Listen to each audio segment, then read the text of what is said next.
Perancangan tu ada, tapi Azana takkan umumkan selagi belum ada tarikh. Takut nanti dah awal tiba-tiba tak jadi, Azana sendiri yang malu kan.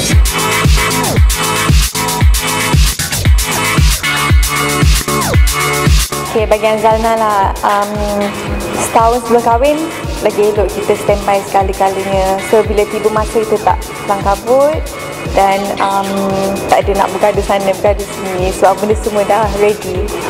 Azana bila baju pengantin ni, of course Azana imagine baju pengantin yang melerit kan, tak nama baju pengantin. Kalau simple-simple sangat tak nampak baju pengantin. So I would love to wear something yang outstanding on my wedding day, insyaAllah.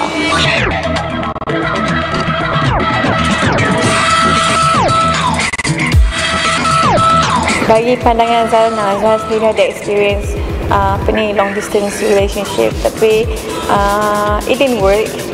Sebab apa? Tak senang nak ada relationship yang jarak jauh kan, especially kalau tak ada loyal tu, then it's gonna be hard lah.